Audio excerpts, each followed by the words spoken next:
తెలంగాణ అసెంబ్లీలో మంత్రి కేటీఆర్ మాట్లాడుతున్నారు. లైవ్ లో చూద్దాం.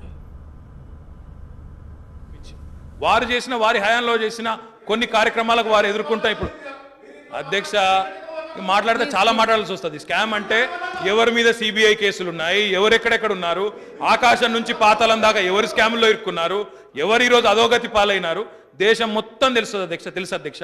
అధ్యక్ష ఇంకోటి అధ్యక్ష, కొన్ని పార్టీలు మాట్లాడకపోతేనే బాగుంటుంది అధ్యక్ష. అవినీతి గురించి వారు మాట్లాడితే చాలా హాస్యాస్పదంగా ఉంటుంది అధ్యక్ష. ఈ దేశంలో ఆకాశం నుంచి పాతాళం వరకు ఏది వదిలిపెట్టని మహాగనులు వారు అధ్యక్ష. వారి గురించి నేను ఎక్కువ చెప్పను, కానీ ఒకటి మాత్రం వాస్తవం అధ్యక్ష, తమరు ఇంకో రూపంలో రమ్మనండి, తప్పకుండా వారికి మొత్తం సౌకర్యంగా ఈ డేటా కూడా వారికి సమర్పిస్తాను అధ్యక్ష.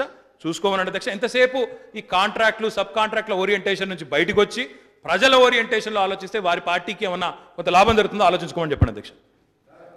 మౌజం ఖాన్ గారు, గౌరవ సభ్యులు.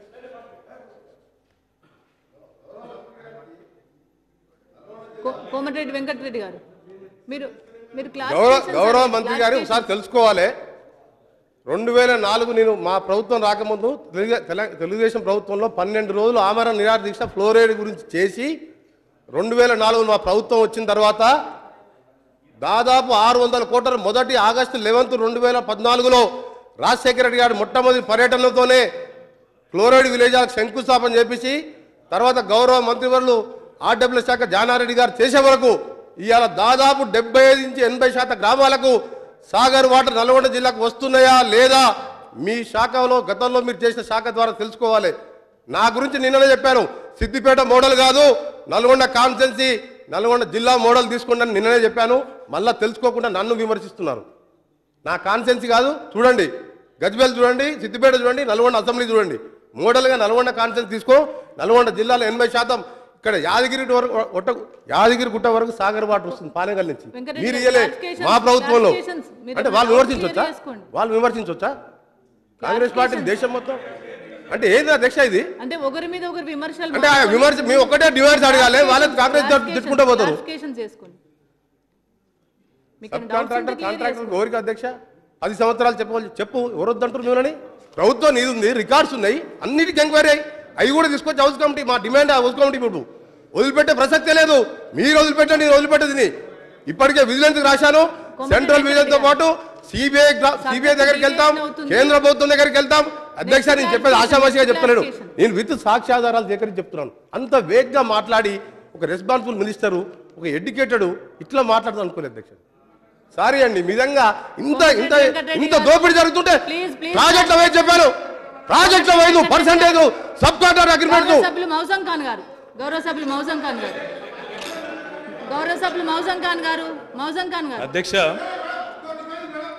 అధ్యక్ష 2002వ సంవత్సరం నుంచి 2014వ సంవత్సరం వరకు రూరల్ వాటర్ సప్లై డిపార్ట్మెంట్లో 771 టెండర్లు పిలిచారు అధ్యక్ష.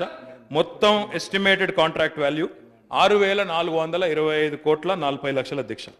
ఆనాడు ఎస్టిమేటెడ్ కాంట్రాక్ట్ వాల్యూ 6,425 కోట్లు అయితే వారు టెండర్లు పిలిస్తే ఆ టెండర్లలో 3.27% ఎక్సెస్ చొప్పున అంటే 209 కోట్ల రూపాయలు అదనంగా మరి ఆనాడు ఖర్చు పెడుతూ మొత్తంగా వారు ఖరారు చేసిన టెండర్ల అధ్యక్ష. తెలంగాణ ప్రభుత్వం వచ్చిన తర్వాత తీసుకున్న కార్యక్రమం మిషన్ భగీరథ ఏదైతే ఉందో ఈ దేశంలో ఏ ముఖ్యమంత్రి ఏ ప్రభుత్వము కనీసం ఆ స్థాయిలో కల్పన కానీ ఆలోచనగా చేయలేదు అధ్యక్ష. ఆ స్థాయిలో కల్పన చేసి ఆ స్థాయిలో అంకురార్పణ చేసి ఒక డిజైన్ చేసి అద్భుతంగా తీసుకున్న ఈ కార్యక్రమానికి సంబంధించి మొత్తంగా టెండర్లు పిలిస్తే అధ్యక్ష ఇప్పటి వరకు మొత్తం కలిపి రాష్ట్ర ప్రభుత్వం 0.52% లెస్తో అంటే 123 కోట్ల రూపాయలు ఆదా చేస్తూ మీరు ఎక్సెస్ టెండర్లకు మీరిస్తే ఆదా చేస్తూ ఈరోజు బ్రహ్మాండంగా ప్రజాధనాన్ని దుర్వినియోగం కాకుండా చూస్తే కాంట్రాక్టులు సబ్ కాంట్రాక్టులు మీరు ఇప్పటికే ఎందుకు అంత ఆవేశం ఎందుకన్నా? అంత ఆవేశం ఎందుకు? ఈ ఆవేశం ఏదో ఫ్లోరోసిస్ బాధితులు ఆనాడు బాధపడుతున్నప్పుడు మీ హయాంలో 40 ఏళ్లు మీరు గవర్న్ చేసినప్పుడు ప్రధానమంత్రి టేబుల్ మీద ఫ్లోరోసిస్ వ్యాధిగ్రస్తుని పడుకోబెట్టినప్పుడు ఆనాడు వచ్చి ఉంటే ఈ ఆవేశం ఆంధ్ర పాలకుల మీద కనీసం మీ జిల్లా బతికేది. నల్లగొండలో ఫ్లోరోసిస్ ఉండేది కాదు. ఈ రోజు ఆవేశపడడం రంకెలు వేయడం అది కాదు. నేను అంకెలు చెప్తున్నా, మీరు రంకెలు వేస్తున్నారు, అది డిఫరెన్స్. నేను చెప్పేదల్లా ఒకటే, మీ దగ్గరే పోయిన సమావేశాల్లో ఇదే మాట, ఇప్పుడు ఇదే మాట, అవినీతి అక్రమం.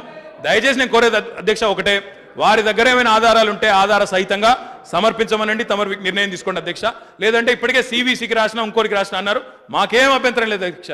వారు ఎవరికి చెప్పుకున్నా, సివిసికి చెప్పుకున్నా, ఇంకెవరికి చెప్పుకున్నా అల్టిమేట్గా మేము పారదర్శకంగా చేశాం కాబట్టి మేము దేనిలో కూడా భయపడే అవసరం లేదు అధ్యక్ష.